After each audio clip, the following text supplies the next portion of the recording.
Uh, Great.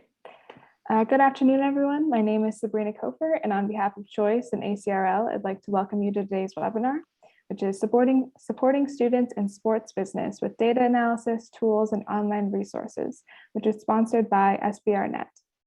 Today's discussion is one in a series of sponsored webinars from Choice and ACRL that addresses new ideas and developments of interest to the academic library community. Before we get started, I'd like to point out a few features of the webinar software. All of the attendees who join the presentation are automatically muted and your cameras are off, so don't worry about generating any noise or feedback. That's all taken care of. In the main area of the screen, you can follow along with the presentation materials. We're using the Q&A feature today. Please use it to ask questions of our presenters. We may not have time to get to all, but please feel free to submit questions throughout, and our speakers will answer them throughout. And you also have the option to upvote questions that you like.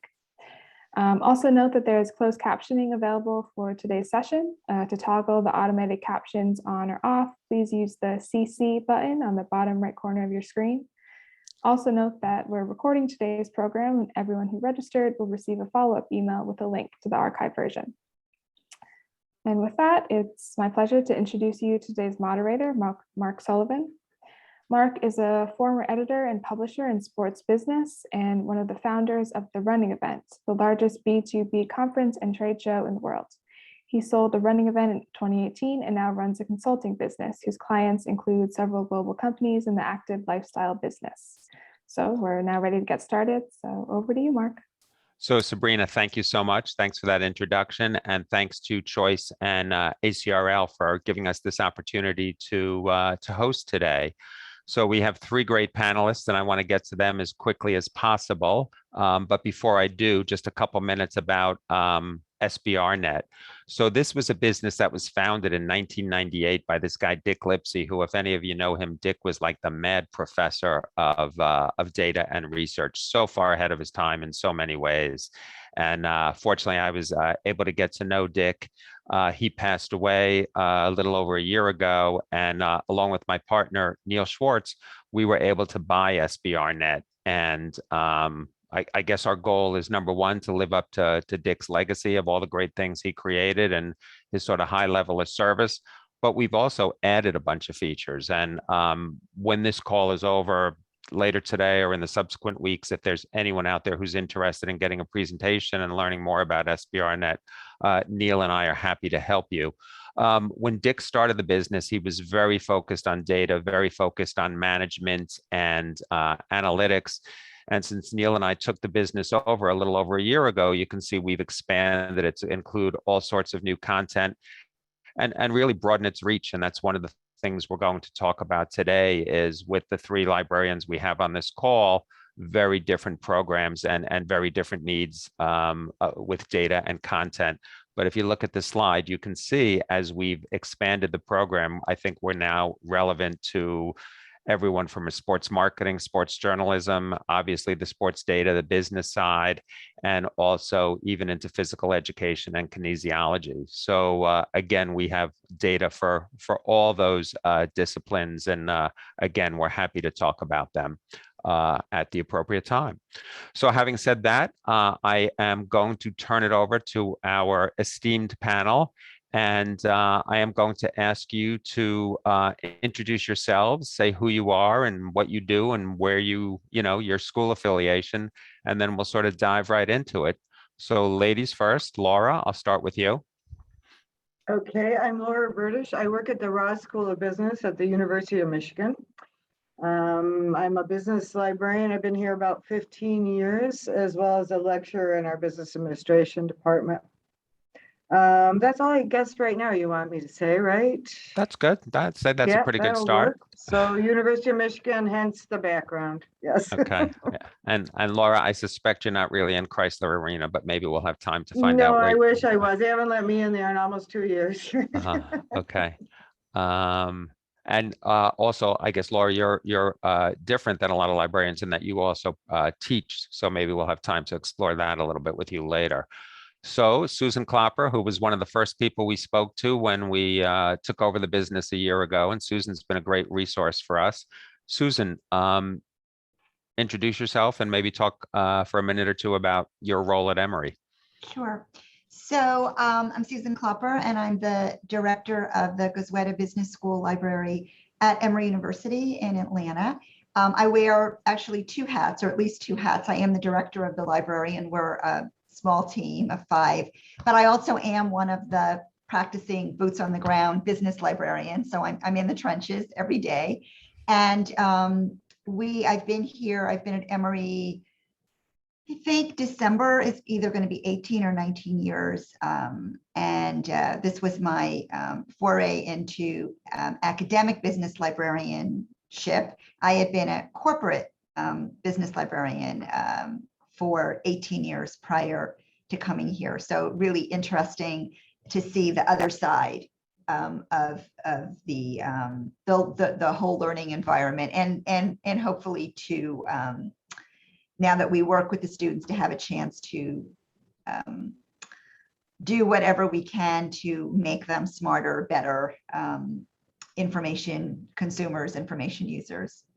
All right. Well, thanks, Susan. And I think your program is very different than Laura's, which is very different from Chad. So again, I think we'll have some nice a breadth of opinion and experience on the panel today. And last, but certainly not least, is a gentleman who, again, has been super helpful to us. He has some resources, great things he does for his students that I think he'll share with you guys over the next hour. So Chad, if you could introduce yourself and talk a little bit about your school.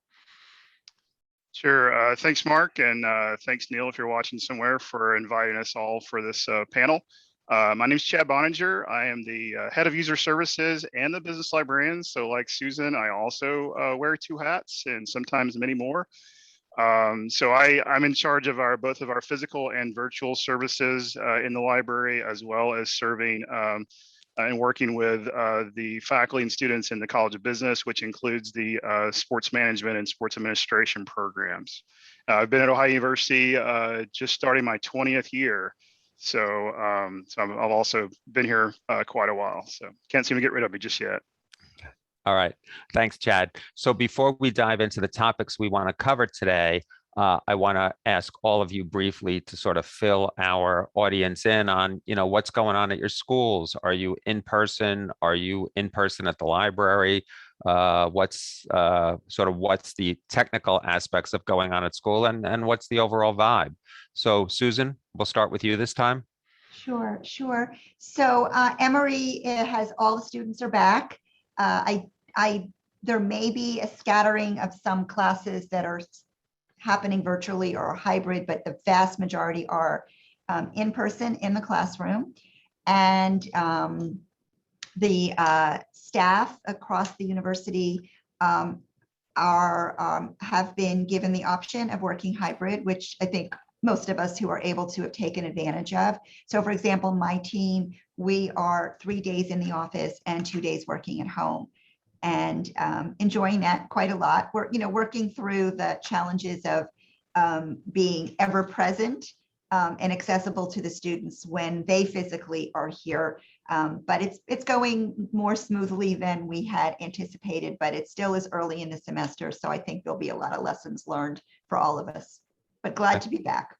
Yeah, I bet. Laura, how about you? So very similar, but the goal is in-person classes. The staff groups, it's a crapshoot. So some of the ones that are student facing have been back really since August. The librarians are not here every day. They're running on various different schedules. They're still doing a lot of their work, but we have service people just like Chad does that are actually have been at work and working with the students. So far, so good, but Ross was really focused on getting the students in the classrooms and us with them. We're all masked up, but we're doing it. And for both Laura and Susan, are students actually physically in the libraries as well? We don't have a library with a collection. They are in using study rooms. They're picking up their course packs, but we're seeing them. But some days it seems weird there's not many, but we don't really have a physical space, a library space anymore. Okay. So we do. We're actually, my library, the business library, is actually within the larger main campus library. This is a conversation we've been having quite a bit over the past couple of weeks. There definitely are students in the library. We've seen them since day one, but as best as we can recall, we don't think the numbers are as strong as they had been before COVID. I was talking with the security guard when I came in this morning, and because he was here, he works on the night shift, and he would say that they're definitely not seeing the students overnight the way that they used to. But it still is early in the semester, and so I think it's we have to wait and see. But my guess is, which isn't a surprise, we're going to have to do some reorienting of students, both the students that started last year, so basically had their first year virtual, and the students that are here for the first time, because they, of course, have still been living in this virtual world, even if they hadn't experienced it here. So it's going to be a very, very interesting semester. That's a good point. Chad, how about out there in Ohio? Pretty much a combination of what both Laura and Susan said. I mean, my staff are on site. Most subject librarians are remote most days of the week. Just to add on to something, walking around the building, because I've been in the building every day except one day since like June, right? So I've only been remote like once. And it's just interesting to see, like I don't know what my expectations were, but we were still trying to figure out like what the library is going to look like, what the vibe was going to be. But we don't have the same. My office is on the Learning Commons, so it's usually pre-COVID was a constant buzz. It's not a quiet floor. Now you walk around, it's like you look at somebody if they're talking on the phone too loud, right? So it's really kind of strange.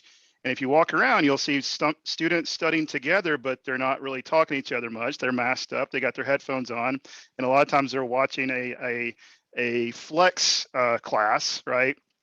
Whereas, some of their classes may be in person, some may actually still be via Microsoft Teams or whatever.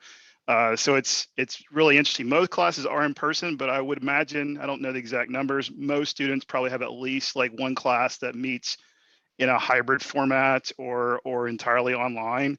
So it's really just an interesting, case in user studies and how people are shifting, I don't know if we need to, I'm going to disagree with Susan there. I don't know if we need to like reorient people to the library. I think we may just need to adapt our library to how people are now using the space, which is, our group study rooms are now being reserved by individuals so they can actually go in and talk more loudly and that kind of stuff. We've kind of identified spaces where you can be out in the open and be a little bit more vocal. It's really an interesting user experience study as well as things kind of evolve. All right, cool. Thanks all of you for sharing that. So when I introduced you, I said that we have sort of a breadth of experience and a breadth of program. So again, I'm going to ask all of you to talk about, give me some highlights from your programs, where I know Susan has sort of general business and entrepreneurship, and Laura and Chad, your programs are both specifically focused on sports. So if you can talk just briefly about the programs at your school, and then, sort of segue into how people use data and what sort of resources they are most likely to use. Laura, we'll start with you on that one. Okay, so University of Michigan has a program out of their School of Kinesiology in sport management. So there's an official program. We see students at Ross, depending on what they're working at, from all of the programs. And there's kind of an overall entrepreneurial arm that goes into the College of Engineering, kinesiology, information, all the different. So we might see students from other schools, but that's where the bulk of it is. They have all the movement and exercise course loads that you are familiar with in kinesiology, but there's a Center for Sport Marketing Research, and there's one on venues and real estate development, which is a big part of the sport management area. And there's a whole Michigan Research Center for Sport Management outside of the business school. And within the business school, we work with entrepreneurial groups developing maybe an app for fitness, people working with NFL teams, for instance, working on projects, consulting projects, live consulting projects, people that are looking at health related things that will look to your data for participatory data, that sort of thing. So for me, a lot of it's marketing and industry analysis. How many people are doing it? How much money are they spending? That basic stuff. The fan data, the participation data, great data. Researchers looking at contracts, that sort of thing. I might actually go in and use sports journalists and academic, research, that sort of thing. I'm trying to think, we'll probably get to another point, we'll talk kind of interesting projects, but so much of mine is going to be like sports is bigger than what people think. It's not just about the team sports. It's not just about how much money the college people make. It's how many people watch it. Where are they watching it from? What are the different screens they're getting it on? What's the social media stuff? How much equipment's being sold in an individual sport, that sort of thing. We use it all, I think, here over the course that we've had. Okay. Now, Susan, your program at Emory is more entrepreneurial and more general business in their orientation. So, what are your students looking for in terms of data information, for their particular programs? Right. So we do not have any programs that are sports specific, but you're exactly right. It's supporting research and projects around sports have been something that I'm aware that we've been doing it, as long as I've been here. There is actually a sports elective, sports management elective, and there is also an entertainment elective. And I think actually now the sports has sort of gotten subsumed as part of that broader entertainment class. The classes, the students come to us with strategy projects, with, of course, marketing analytics. That's always been prevalent for sports because it is traditionally so data rich. And we have one of the areas at the school is ISOM. So that's the sort of the operations side of and logistics side of business. And those classes have always had a lot of data projects, or the students can select a project of their own and they'll gravitate towards sports. We have a class that's focused on creating apps and the strategy around that. And that has, again, we have a lot of students that come with ideas about creating apps that have a sports focus. We have the business school is traditionally been a huge center for entrepreneurship. And so, again, that sports has always played into that. And now we, as most campuses, we're seeing that entrepreneurship and innovation focus is really extended beyond the business school. It's across all the other disciplines at the college. It certainly is prevalent on the healthcare side. So we're seeing that.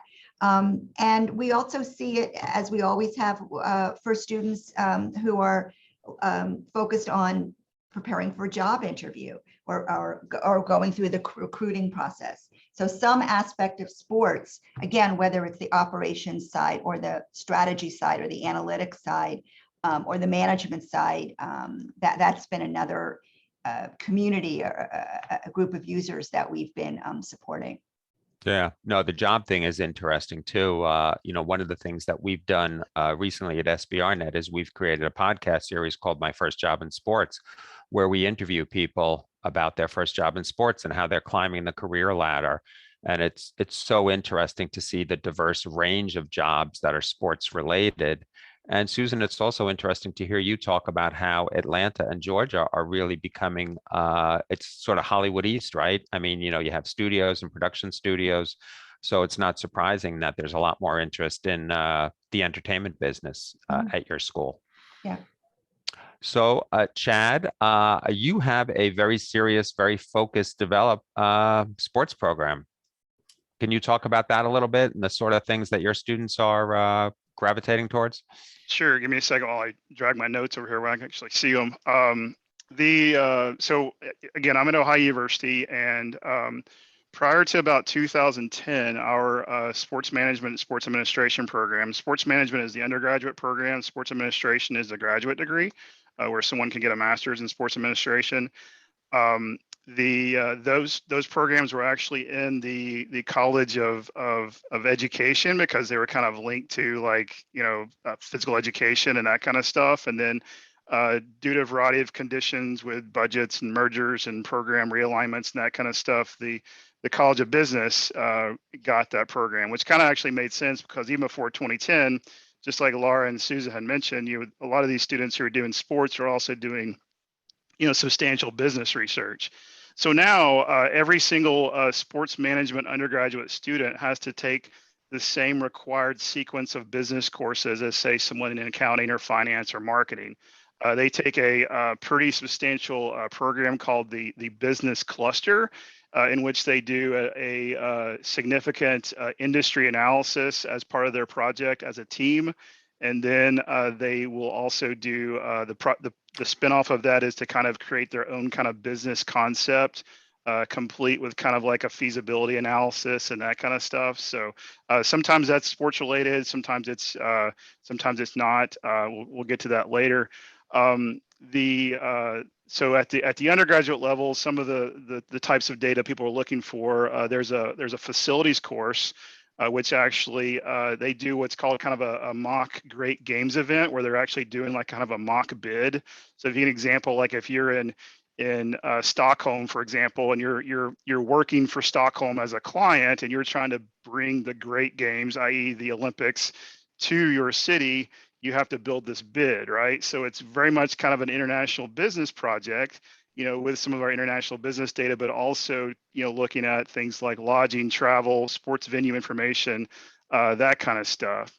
There's also an undergraduate capstone course where students are kind of teamed with a group. They actually went to Atlanta a few years back. That was the city of choice at the time, and so they actually are working with alumni in different sports venues. So they had a deal for the LPGA Tour. They were working with Georgia Tech. They were working with the new Mercedes Stadium, things like that. So they were working on basically marketing and or tickets or revenue generation or whatever, kind of like a consulting kind of project, right?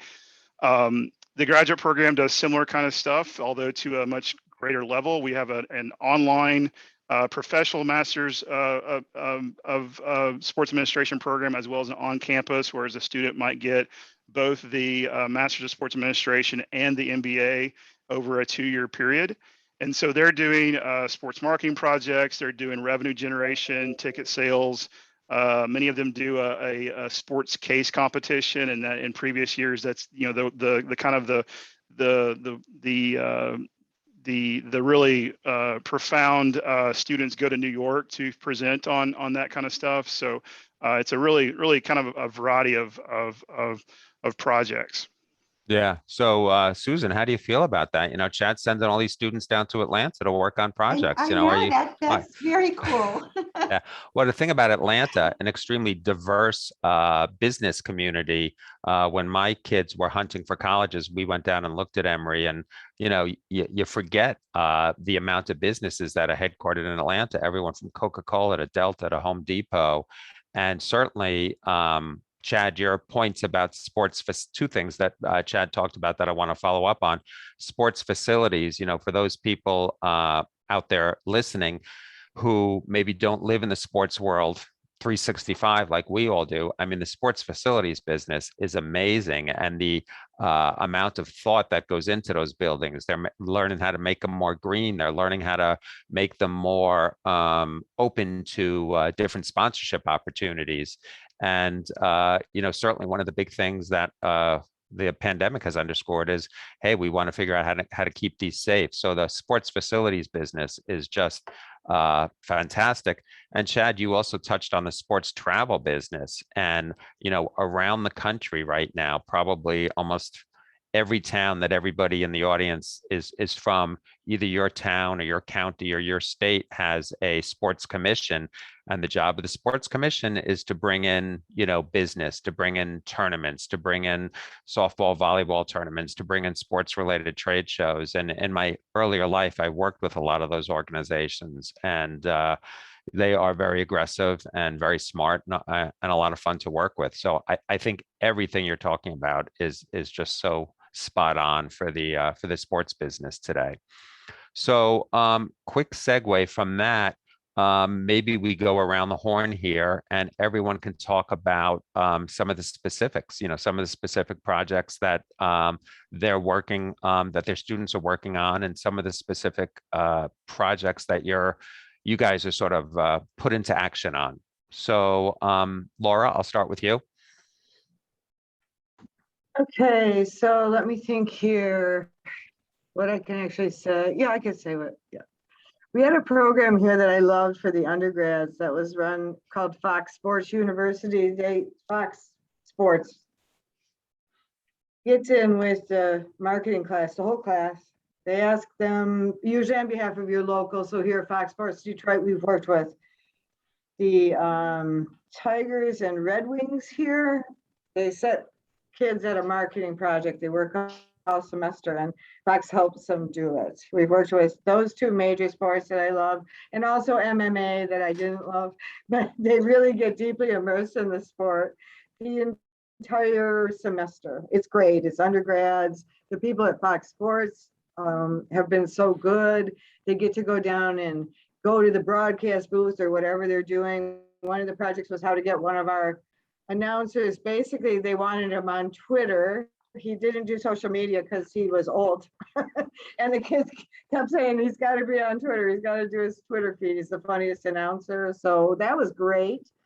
I worked with an NFL team a couple years ago. I think it was when there was noise about Tom Brady retiring, possibly, because they were worried about the female fan in the NFL. The female fan would probably maybe drop off after Tom went away. He didn't go away, but that was one of the more fascinating sort of graduate level ones I looked at, was female fandom in the NFL and how to get them engaged.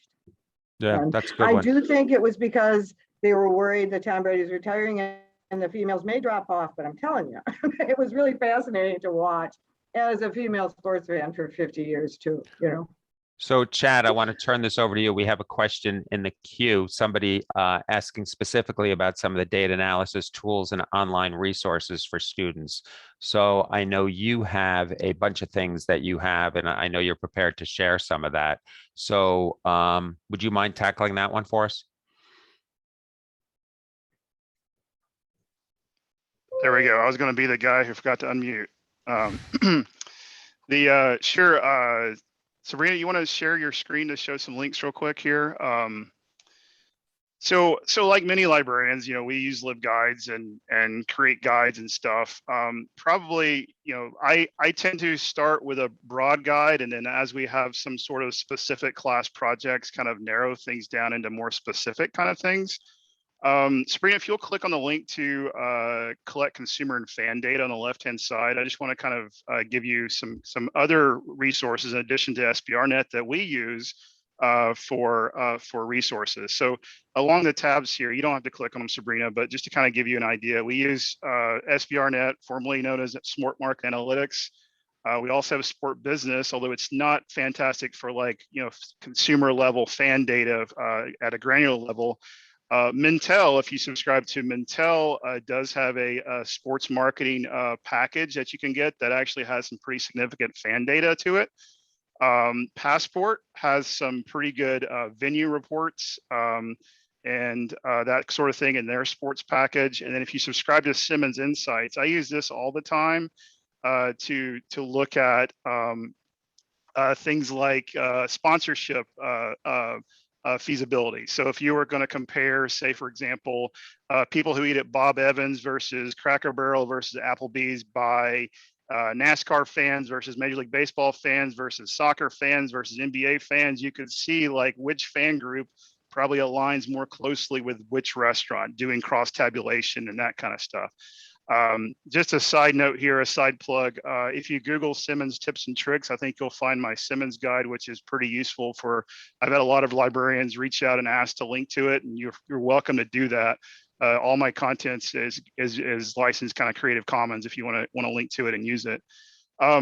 In addition to kind of like those broader guides, if you'll click on the next tab there, Sabrina, just for the outdoor recreation industry, this was actually not a sports business guide. This was actually one of our business cluster industry applications. So our business cluster program, which there's typically about 400 students taking the business cluster every single semester, worked with the Bailey's Trail System, which is one of the new upcoming local mountain bike trail systems, into developing a marketing project. And so whenever there's like, over 50 students working on the same project, I like to build a specific guide for that class.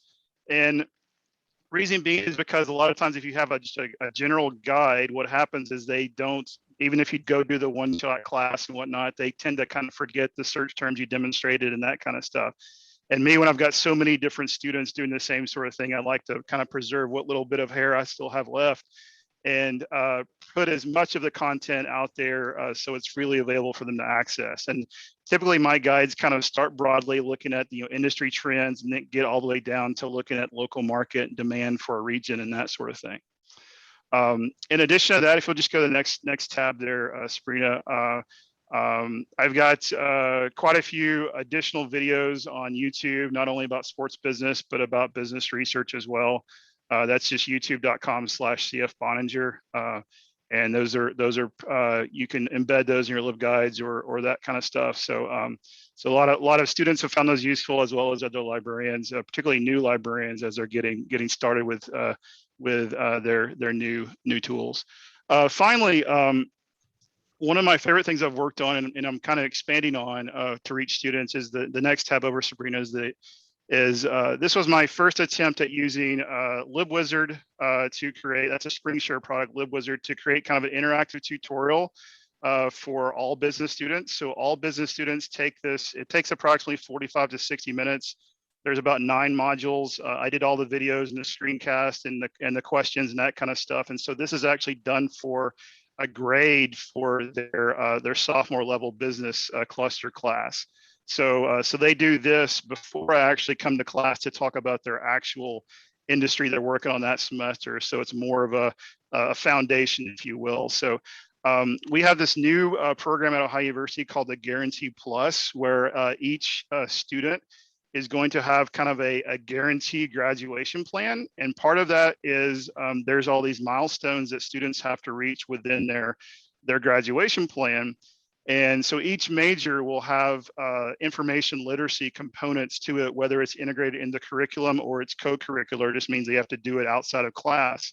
And so I'm currently developing a sports management milestone that will be similar to this, which will basically walk a sports administration or sports management program straight through their key resources such as SBRnet and other key resources that they need to know how to use and what context they would use them and how to apply the information to whatever sports projects they have from their junior year on. So. Yeah, excellent. For those of you who are not familiar with Chad's resources, phenomenal. What he gave you was sort of the top of the cake or the top of the iceberg there. You can find most of that stuff on YouTube, and I know we're in the process. I don't know if we'll have it done, but probably within a matter of days, everything he just showed you and more we'll have on the SBR site as well, and you can find that under tutorials. So so here's a question, I guess targeted for you, Chad, from Cynthia Slater. It says, so the students receive a certificate to upload to LMS. Is that right? Good question. Thank you. Yeah, so LibWizard will give them a certificate at the end, usually at the end of the week of that, when the tutorial is actually due. A lot of times the professor will reach out to me and say, hey, can you send me the spreadsheet of all the names? And so you can go in and filter and download everybody from the list who's taken it that week, and just send them the list of names as well if a student happens to lose their PDF certificate. Okay, good. It's a good answer. So Susan, you want to talk about Emory and some of the projects and some of the resources that you provide for your students down there? Because again, I think your student base and their interests are very different than Brad's. Right, right. So I think that, so in terms of sports, I will say when I think about the projects, many of which are experiential, because we have a very large experiential program for that stretches across, that's a required core curriculum across all the MBA programs, is esports and gaming. So I would say that is an area that the students just do a lot, and we get a lot of clients, live clients through that experiential project who are in that market, are looking to break into that market. So a tremendous amount of, a lot of projects focused on that. We have a lot of projects around stadiums. Atlanta has a lot of stadiums, and including the Mercedes stadium that Chad mentioned. So we have a lot of projects around those, and those are really ideal for a lot of the analytics classes. So from an operational standpoint, tickets, maximizing the space, getting the most bang for the buck with the space. So a lot of projects around stadiums.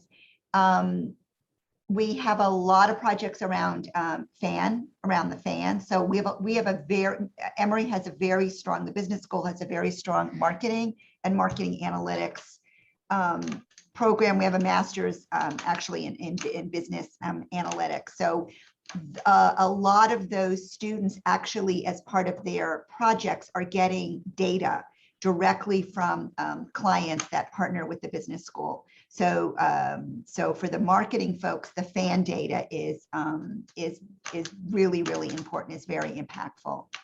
Yeah, no, Susan, you took the words out of my mouth. I wanted to talk for a minute about data analytics because again, in the sports world, it has just become so prevalent in all aspects, certainly player and on-field evaluation, but off-field as well. We did an interview recently with a very well-regarded professor in this field, Lisa Delby-Nairobi, who's at the George Washington School in Washington, D.C.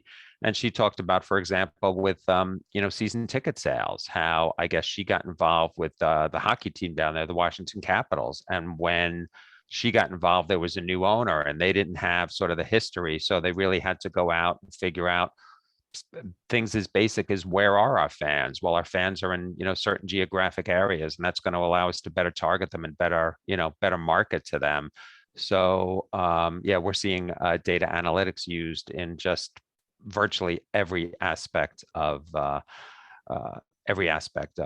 sports, the sports business right now. So, well, I want to be conscious of time, and I also want to be conscious of answering questions that people are posting. So let's see if there's anything new there. Oh, here's a good question from Christine Woods. Where are you getting the data for these projects? So Laura, you want to take a shot? We'll go around the horn on that one. Yeah, I think I'm gonna mention the same resources that were on Chad's actual research guide. When I say this, I use yours, SBRnet, whatever it's called now. I use this primarily for sports related stuff. Most of my students don't even know I have it, because you gathered all the different kinds of data in one place. Because I used to go for NFL attendance information directly to the NFL, directly to the MLB, directly to whatever NCAA sources I could get to. So a lot of times I use SBRnet. The Mintel for various demographic and marketing consumer needs. Mintel is the primary one we have here. We have Simmons too. Many of my projects would be not using that level of data analytic because it would be not that we don't have all the current data from Simmons here that we could buy if we were in our corporation, but people use that. I use Euromonitor for the same thing, and you do still go to a lot of the sports leagues themselves for attendance and that sort of thing.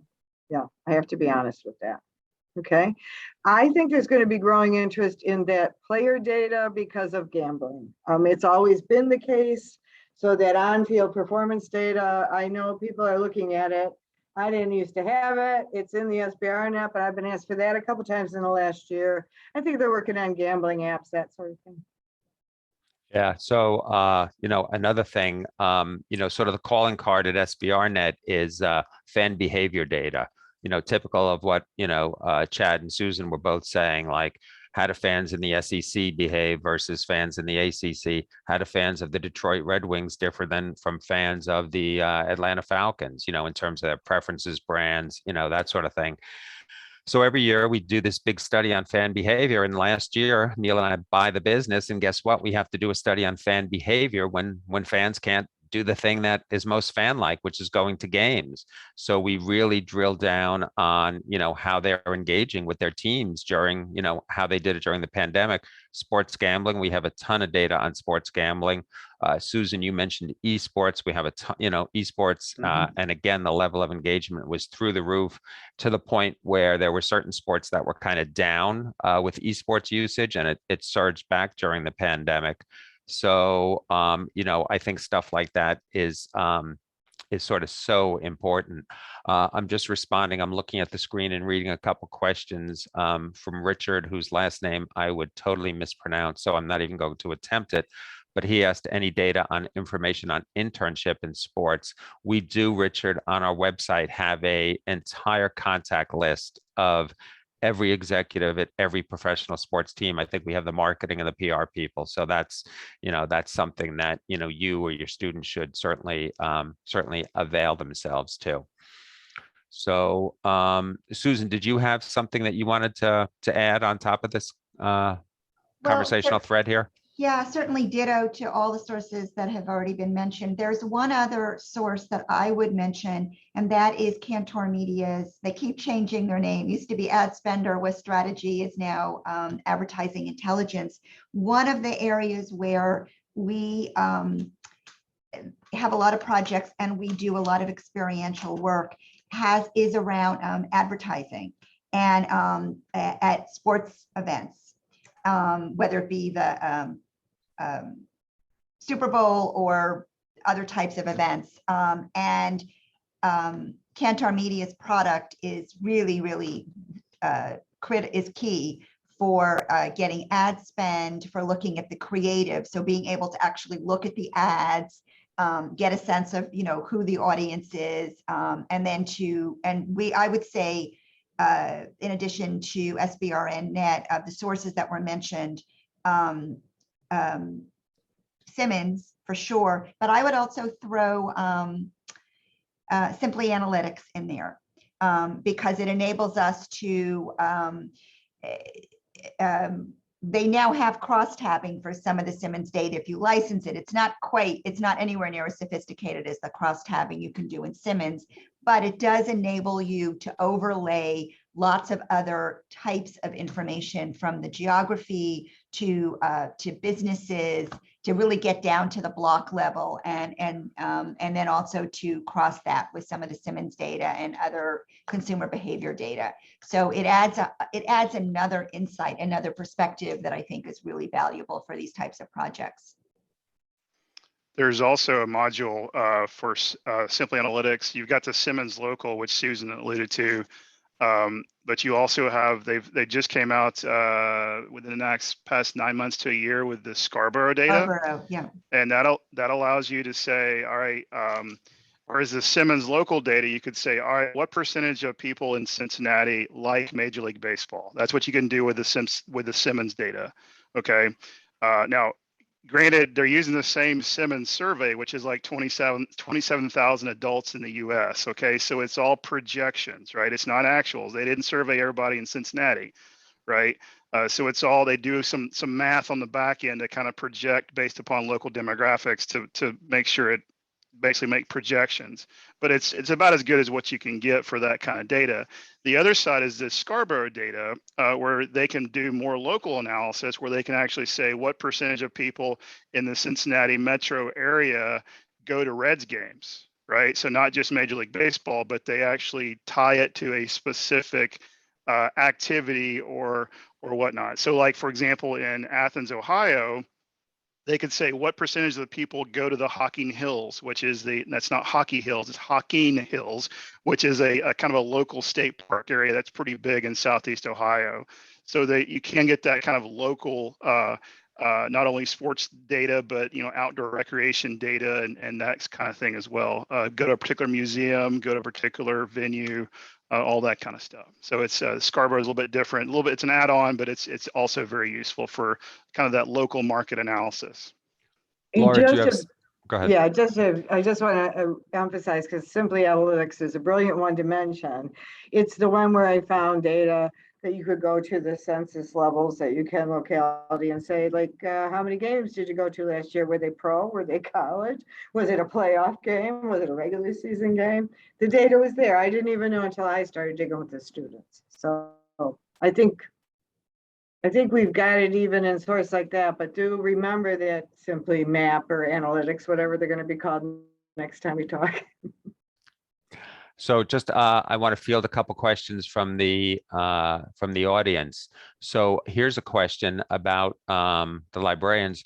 I'll just read you the question and you guys can respond. Are you guys part of a business school or separate? And if you're solo or part of a team? And this question comes from someone who I think is a solo librarian, and they find it overwhelming to keep track of all the different resources for the business schools. So can you guys all take a whack at that question? I'm in the business school, and we do have a dedicated library staff for the business school. We don't have a library anymore, but we do have librarians for the business school. There's 3 separate, a medical, a law, and us on the campus. So we're the Gosweda Business School Library. So our primary constituents are the business school. However, we do have a physical space, but we do not reside in the business school. The business school is literally 1 minute away from the main campus library. So we actually reside within the main campus library, which is about 50-50 with business school libraries. I have a team of 5 business librarians, and I think the observation about keeping up is really, I mean, it's really challenging, and I think it has become, at one time, the business school pretty much owned any business questions that were going to come up. And now that's not true anymore. It's really, really expanded across campus, across many different disciplines. So even resources and an environment of resources that we're more comfortable with, we're really feeling, we're feeling the pinch of not only keeping up, but now also having to think about working with librarians who on campus who are not business librarians and don't feel necessarily confident or comfortable using business resources because they're just, that's not sort of the environment and the jargon that they normally work with, but also students who don't have that mindset. So how do we share resources? How do we share knowledge? How do we teach using vocabulary and using a strategy that is very different than what we would use if we were teaching in the business school or working with business students. So I'm agreeing. It's difficult. I'm not sure that there's a great answer other than, I've been taking notes on Chad's LibGuide and his YouTube videos, and that's one of the very first things that we do. Even in disciplines that we're comfortable with, is we Google our other EGU libraries and colleagues and see what they're doing and beg, borrow, and steal. And thank you all very much for that. We always give you credit, but yeah, so that's part of the survival game, I think. All right. So again, I certainly want to be conscious of time. We have probably less than 10 minutes left. So I want to respond to a couple of questions.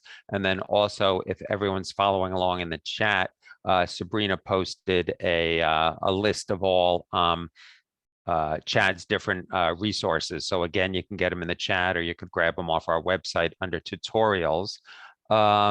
Someone else asked about a list of the sources. I think this entire webinar will be available for replay, so you can get those resources, or you can get a bunch of good resources off our website. And a lot of the stuff I'm referencing, 90% of it is in front of the paywall. So you should be able to grab it. If you can't, reach out to me or reach out to my partner, Neil Schwartz.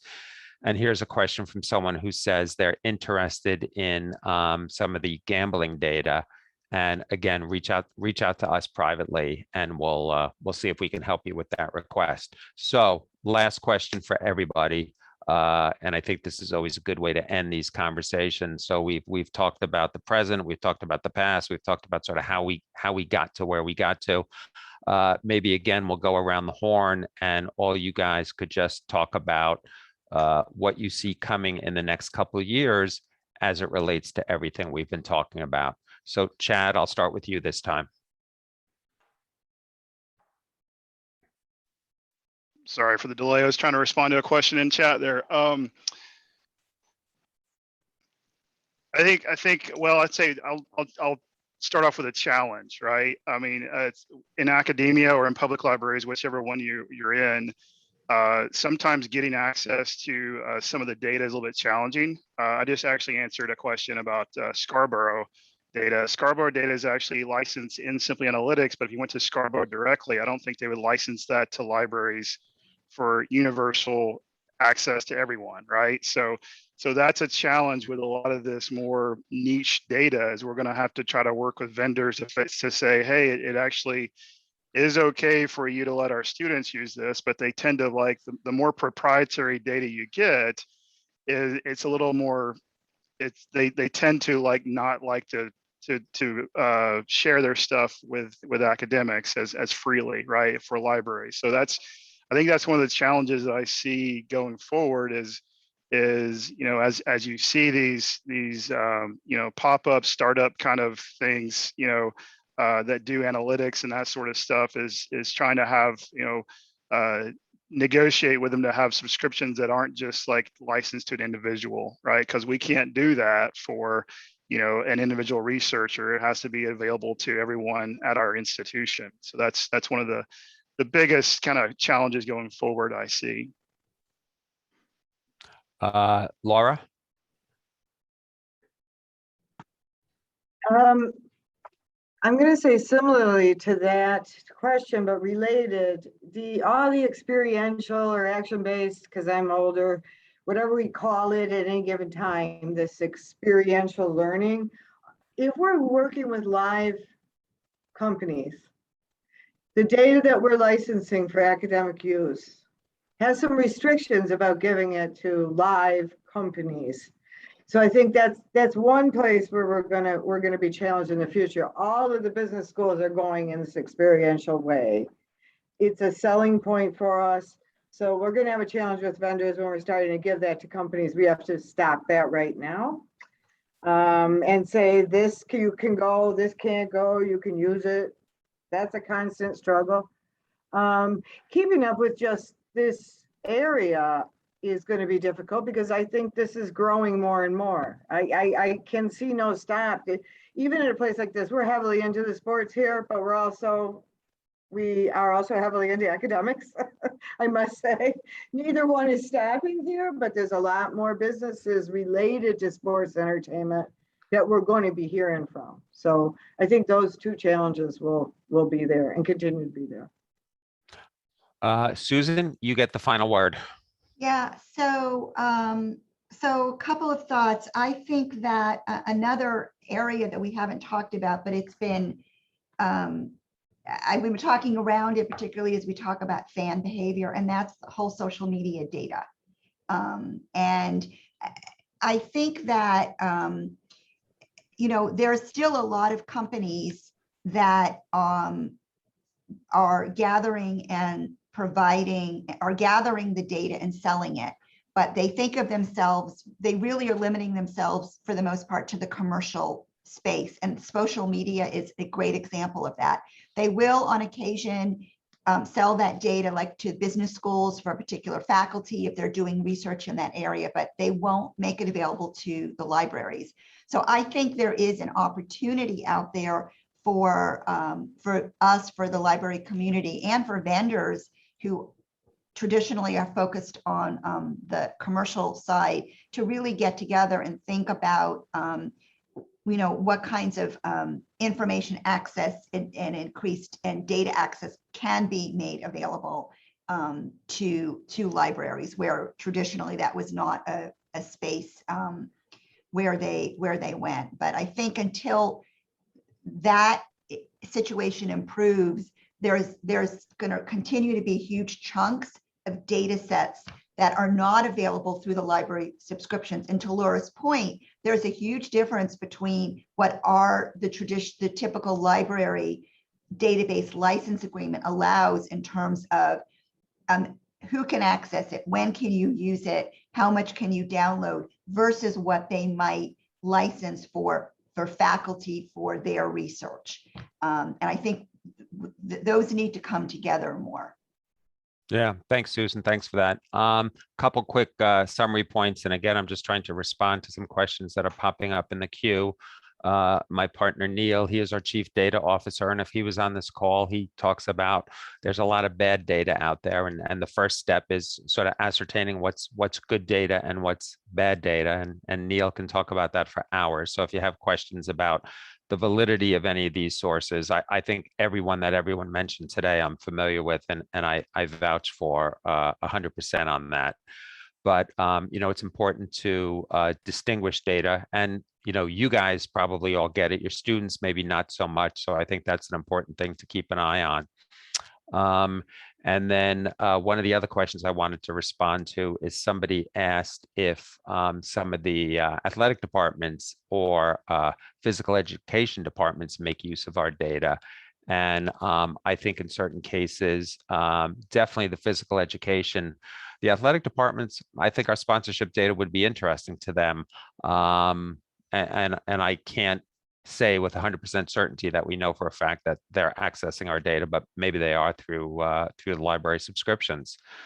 So panelists, thank you so much. Thanks for your time and for doing this. Sabrina, thank you for putting this all together for us. It was really, Neil and I, again, are new to this business. And every time we do a call like this, we just learn so much. So we appreciate it. And we appreciate in particular the three folks who were on this call today who have really been extremely helpful in teaching us about the business.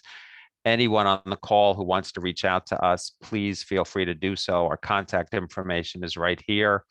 And I know this call will be recorded and posted, but again, if anybody has any specific questions or there are any questions we didn't get to, email me or email Neil, and we will do our best to get back to you as soon as possible. So thank you, everybody. Yeah, thank you so much to Mark, Laura, Susan, and Chad. This is Sabrina from Choice and ACRL.